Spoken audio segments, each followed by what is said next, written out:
নমস্কার বন্ধুরা, আবার একটা নতুন রেসিপি নিয়ে চলে এসেছি। আর আজকে আমি আপনাদের সাথে শেয়ার করব পেঁয়াজ রসুন ছাড়া ডিমের ডালনা। প্রত্যেক দিনের একঘেয়ে পেঁয়াজ রসুন দিয়ে ডিমের ডালনা ভালো লাগে না, তাই আজকে একটু অন্যরকম একটা রেসিপি নিয়ে চলে এসেছি। তাহলে চলুন রেসিপিটা দেখা যাক। আর রেসিপিটা পুরোটা দেখে অবশ্যই কমেন্ট করবেন কেমন লাগলো। চলুন।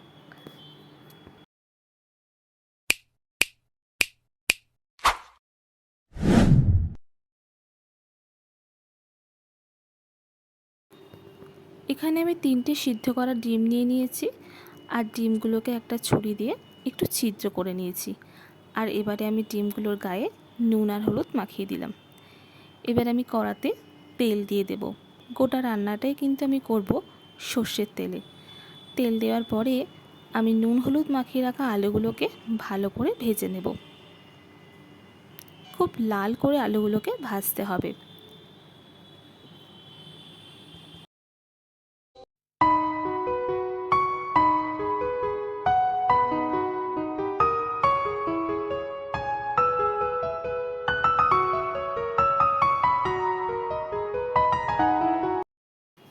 ওই তেলেতেই আমি ডিমগুলোকে দিয়ে দিয়েছি। ডিমগুলো ভাজা হতে হতে আমি এখানে টমেটো আর আদাকে গ্রেট করে নিয়েছি। আপনারা চাইলে কিন্তু একটা পেস্টও করে নিতে পারেন।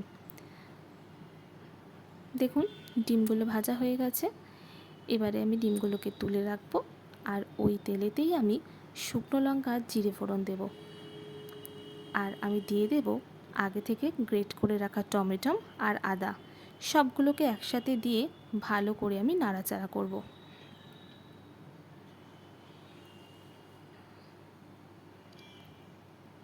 আর এবার আমি এখানে একটু অ্যাড করলাম চিনি, টেস্ট।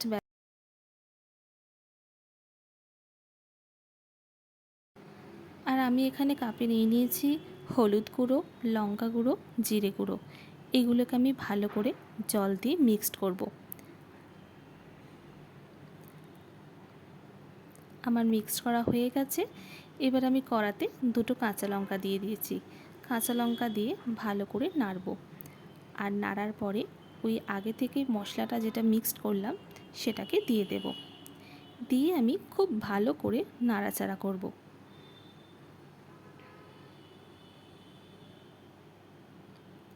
এবারে নাড়াচাড়া হয়ে যাওয়ার পরে আমি আগে থেকে ভেজে রাখা আলুগুলোকে দিয়ে দেব।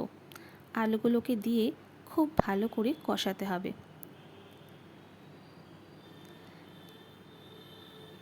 কষানো হয়ে যাওয়ার পরে আমি এখানে জল দিয়ে দিয়েছি। এটা ফুটে যা গেছে, এবার আমি এখানে ডিমগুলোকে অ্যাড করে দিয়েছি।